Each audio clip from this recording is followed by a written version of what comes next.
Amém, queridos? Graça e paz. Quero trazer uma reflexão aos nossos corações acerca de uma frase que tem ecoado nas igrejas. E eu considero essa frase a frase número um do Império das Trevas, que tem seduzido e destruído muitas vidas, enganado muitas vidas.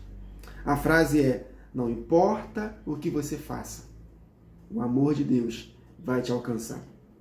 Queridos, uma coisa é você viver na prática do pecado antes de nascer de novo. Éramos, por natureza, filhos da ira. Éramos pecadores. Então, vivíamos na prática do pecado.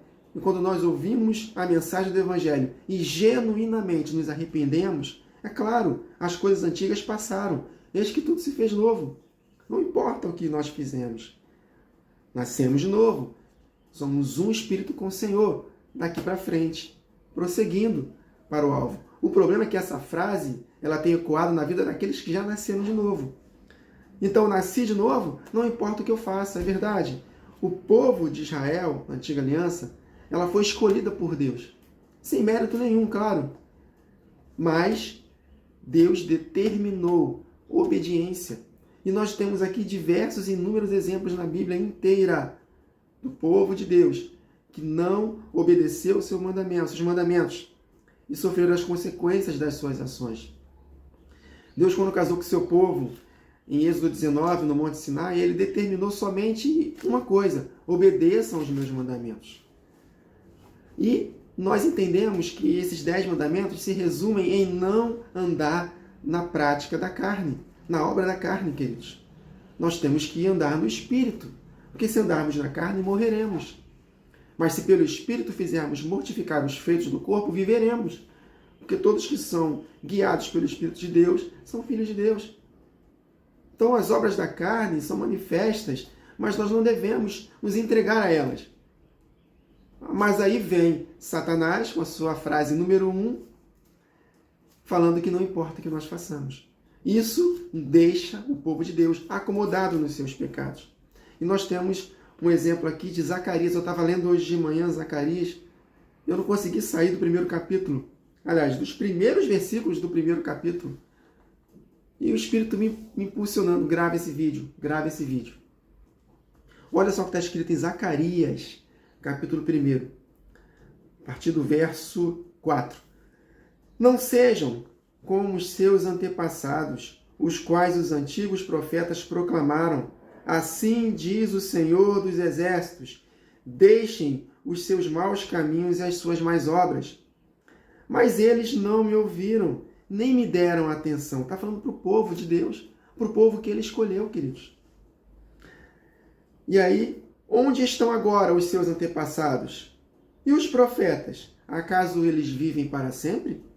Mas as minhas palavras e os meus decretos que ordenei aos meus servos, os profetas, alcançaram os seus antepassados e os levaram a converter-se e a dizer: olha aí, essa aqui que me agarrou. Finalzinho do verso 6. O Senhor dos Exércitos fez conosco, nos tratou, o que os nossos caminhos e as nossas práticas mereciam, conforme ele prometeu. Então Deus prometeu: não ande na carne, me obedeça. Mas vocês não me obedeceram? Se vocês não me obedecerem, vocês serão castigados. E o que aconteceu aqui? O Senhor dos Exércitos fez exatamente conforme ele prometeu. Nos tratou conforme os nossos caminhos e as nossas práticas mereceram. Mas não, temos uma frase hoje ecoando: não é por merecimento, não é por mérito. Então já sou nova criatura.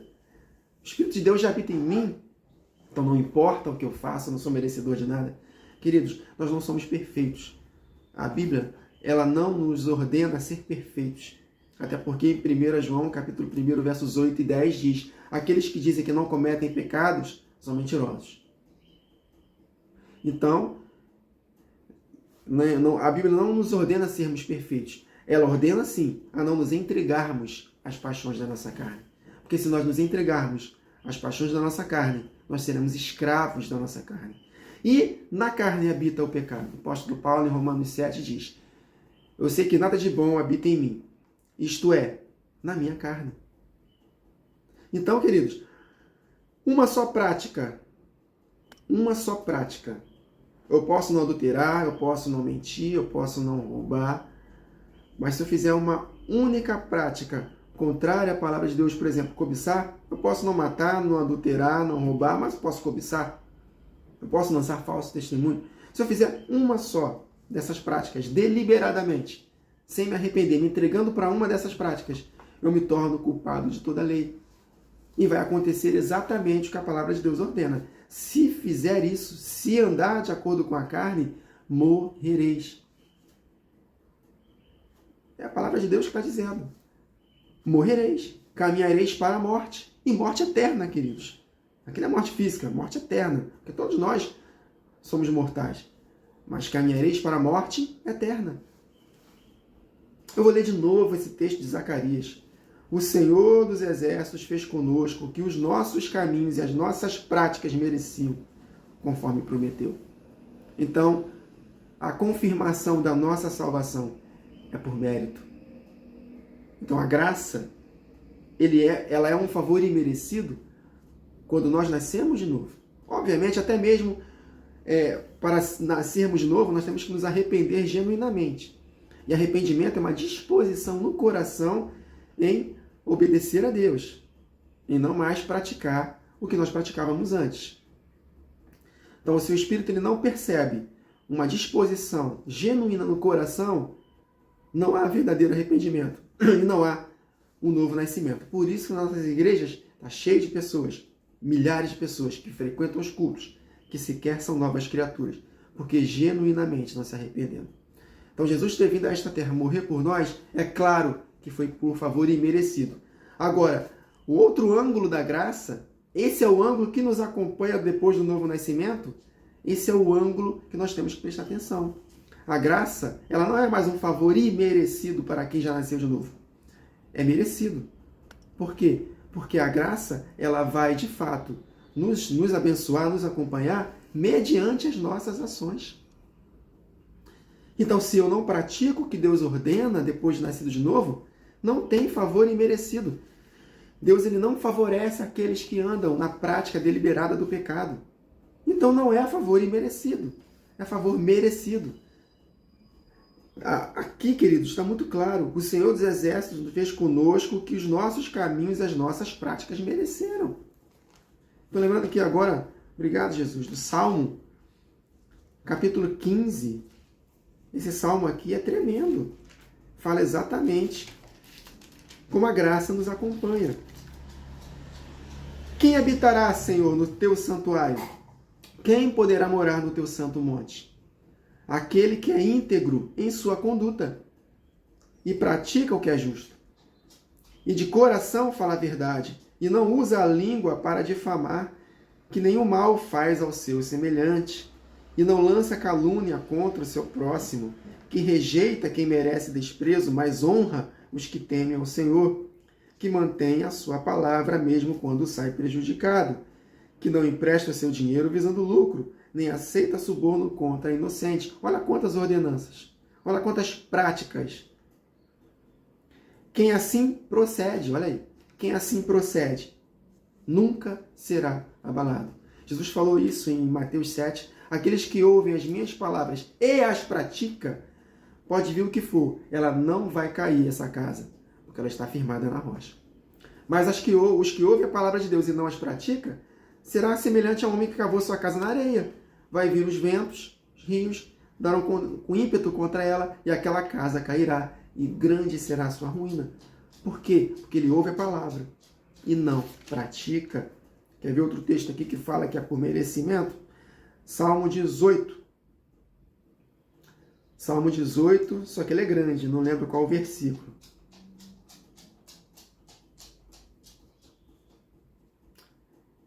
Aí, verso 20, olha só o que está escrito no verso 20. O Senhor me tratou conforme a minha justiça, conforme a pureza das minhas mãos me recompensou. Então, a graça é um favor de acordo com as minhas ações. O Senhor me trata. A graça de Deus me favorece conforme a minha justiça, conforme a pureza das minhas mãos, o Senhor me recompensa. Sem fé é impossível agradar a Deus. E a fé, nós temos que entender que a fé, ela galardoa aqueles que andam com integridade, queridos. Jesus, ele é galardoador, mas dos que vivem pela fé. E a raiz da palavra fé no hebraico é fidelidade. É uma das características do fruto do Espírito, fidelidade. Ali a palavra é fé. E fidelidade é você ser fiel a Deus. É você obedecer a Deus, temer a Deus, andar nos seus caminhos. É o que ele fala nessa palavra, não faça isso, e nós não fazemos. Se afasta do mal, nós nos afastamos do mal. Não fique flertando com os pecados. Eu não vou flertar. É lutar contra a carne, queridos. Então, Deus é galardoador, recompensador daqueles que andam com integridade, porque está completamente conectado com esse texto aqui de Salmos 18 e 20. Conforme a pureza das minhas mãos. Mãos são ações, trabalho, práticas do dia a dia, ações correspondentes. A fé sem obras é morta. A fé sem ações correspondentes é morta. A fé sem obedecer os 10 mandamentos é morta. Esse que é o contexto de Tiago 2. 10 mandamentos. Então, o Senhor me tratou, a sua graça me tratou conforme a minha justiça, conforme a pureza das minhas mãos, ele me recompensou. Então, a fé gera recompensa. Jesus, ele é recompensador, galardoador, mas essa recompensa só vem de acordo com a pureza das nossas mãos, queridos. Romanos, capítulo 2, os textos estão brotando. Obrigado, Jesus. Romanos, capítulo 2. Nós estamos rumo à vida eterna. Nós já temos a vida eterna em nós como primícias do Espírito, mas definitivamente a vida eterna definitiva, que é a glorificação do nosso corpo para estarmos com Cristo para sempre, ela virá se Romanos capítulo 2. Deus, verso 6, retribuirá cada um conforme o seu procedimento. Olha aí, tudo conectado. A saber, a vida eterna, olha aí. Viver com Jesus para sempre. Aos que, perseverando, persistindo em fazer o bem, obedecer a Deus. Esses que perseveram em fazer o bem, eles estão buscando glória, honra e incorrupção, queridos. Glorificação do corpo, ser honrado por Deus na sua vinda e incorrupção, corpos incorruptíveis. Para aqueles que perseveram em obedecer a Deus, em fazer o bem. Mas haverá ira e indignação para os que são egoístas, que rejeitam a verdade e seguem a injustiça. Mas não importa o que eu faço, Deus, a sua graça, ela é comigo. Seu amor é maravilhoso. Não importa o que eu faça. A graça é um favor imerecido. Haverá tribulação e angústia para todo ser humano que pratica o mal. Primeiro para o judeu, depois para o grego. Está falando da igreja aqui, queridos. Mas glória, honra e paz para todos os que praticam o bem.